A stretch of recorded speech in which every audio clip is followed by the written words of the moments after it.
So basically, काफ़ी लोग आते हैं, everyone has their own definition of weight, overweight and underweight. But then there comes obesity. So what is obesity? As a professional, आप क्या कहेंगे कि obesity क्या होती है? ये ओबेसिटी को हम आम ज़ुबान में मोटापा कहते हैं और इसकी साइंटिफिक डेफिनेशन तो बड़ी मुश्किल सी है कि आप बॉडी मास इंडेक्स को कैलकुलेट करते हैं एक फार्मूले के तहत। लेकिन असल में ओबेसिटी का आप जनरल ज़ुबान में ये मतलब समझें कि अगर आप अपने स्टैंडर्ड बॉडी वेट से 20% आपका वेट ज़्यादा है तो समझें आपके लिए ख़तरे की घंटियाँ बजनी शुरू होगी।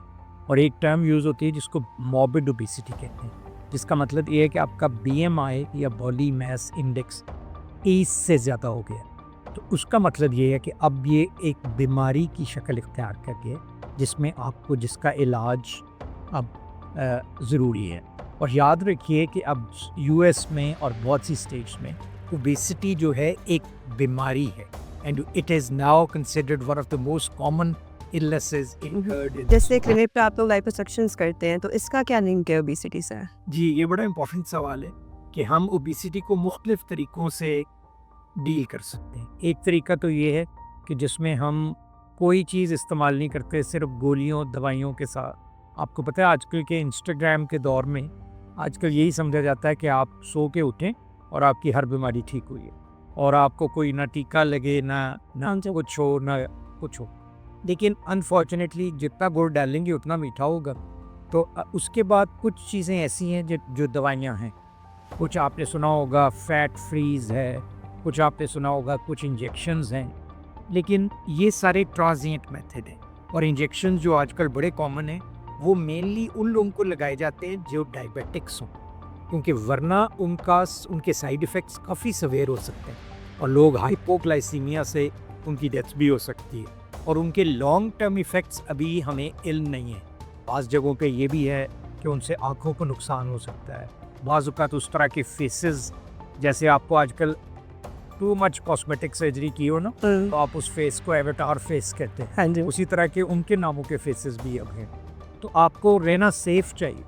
उसके लिए लाइपोसक्शन एक बड़ा टाइम टेस्टेड तरीका है जो हम प्लास्टिक सर्जन्स आमतौर पे यूज़ करते हैं। और आपको पता है कि आप भी माशाल्लाह डर्मेटोलॉजिस्ट हैं कि लाइपोसक्शन हम मुख्तलिफ टेक्निक से करते हैं, जिसमें बेसिकली सिंपल एक सकर होता है और आपने एक कैनुला से, जिसमें कोई कट नहीं आता, आपने फैट निकाल लेनी होती है। और अब हमारे पास वेज़र लाइपोसक्शन, अल्ट्रासोनिक, लेज़र मुख्तलिफ मौजूद हैं। लेकिन लाइपोसक्शन ओबेसिटी का इलाज नहीं है, ये बहुत इम्पॉर्टेंट बात है। इसीलिए अब इसको लाइपोस्कल्पचर कहा जाता है, क्योंकि liposuction is basically is for those fat deposits which are resistant to diet and exercise. So आपने भरपूर तरीके से एक्सरसाइज की, डाइट रिस्ट्रिक्ट किया, उसके बाद अगर आपके पेट पे कहीं थोड़ा सा एक बल्ज रह गया, या अब हम HD लाइपोसक्शन कर रहे हैं जिसमें हम हाई डेफिनेशन का मतलब ये है कि मर्दों के सिक्स पैक्स भी बन जाते हैं, ख़वातीन का भी पूरी तरह क्रीजेस बना। लेकिन ये लाइपोस्कल्पचर तो ओबेसिटी इसलिए भी नहीं है कि आपका 1 लीटर फैट का वज़न सिर्फ ½ किलोग्राम से भी कम होता है। तो इसका मतलब ये है कि अगर आपने किसी की 6 लीटर फैट निकाली जिसका कि वॉल्यूम शायद इस आधे मेज़ के बराबर हो, तो आपने असल में उसका सिर्फ 3 kg वज़न कम किया।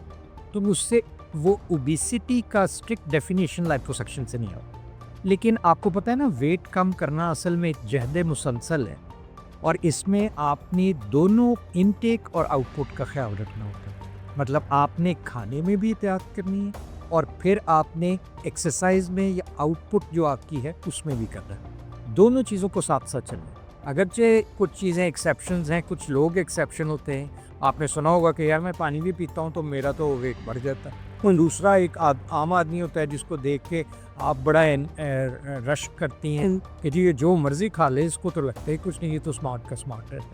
ये मुख्तलिफ आपके जिस्म के जो हार्मोन्स हैं उन पे डिपेंड करता है कि कुछ लोगों को भूख ज़्यादा लगती है, कुछ लोगों के बॉडी में हार्मोन्स बहुत ज़्यादा हैं, जैसे थायरॉक्सिन है।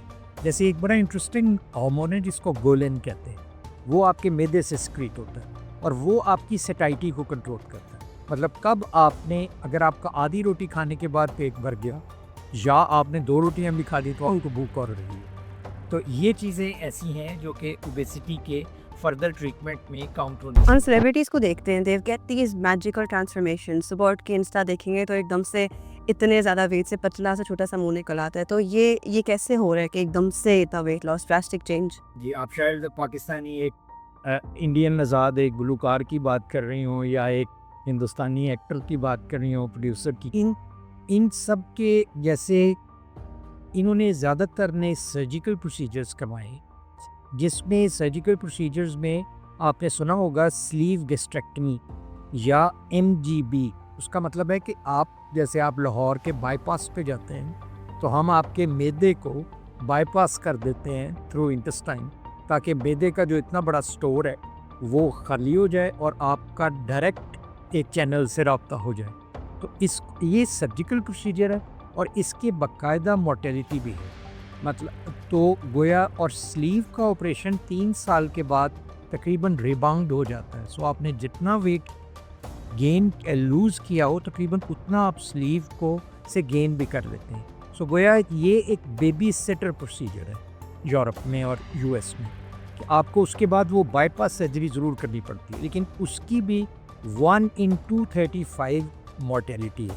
गोया आप 235 अगर ऑपरेशन करें तो ये मैं आपको तरक्की याफ्ता ममालिक के फिगर बता रहा हूँ, तो एक बंदे की डेथ भी हो सकती है, क्योंकि आपका कोई अंदर एनास्टोमोसिस लीक कर गया, आपके मैदे की वॉल के साथ आप जो स्टेपलर लगाते हैं वो कुछ हो गया।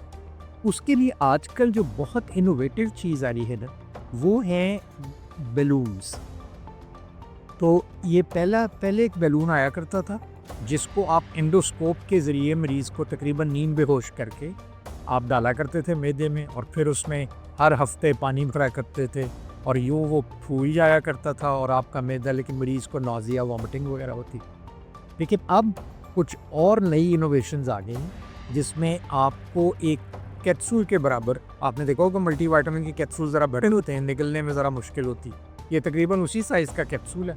आप आम तौर पर निगल लेते हैं। बस सिर्फ ये कि आपको एक मुस्तनद डॉक्टर का होना ज़रूरी है, और साथ हम उसमें कुछ पैराफर्नेलिया स्टैंडर्ड्स जिनको हम उसको रखते हैं, और आजकल अब हम अपने इस सेंटर में भी वो कर रहे हैं, और उसमें वो पेशेंट वो खा लेता है, उसके बाद वो मैदे में चला जाता है, और ख़ुद ब खुद आपने ड्रिप के थ्रू, आपने उसी के साथ एक नाली है उसके थ्रू आपने मैदे में वो फूल जाएगा, और 3-4 महीने के बाद ख़ुद ब खुद वो डिफ्लेट हो जाएगा, और उस अरसे में आप बग़ैर किसी साइड इफ़ेक्ट के अपना नॉर्मल काम किए हुए, अगर आप कोई कॉर्पोरेट CEO हैं तो आप उसी तरह अपना काम करेंगे, लेकिन साथ ही साथ आपका वज़न 20% तक कम हो जाएगा।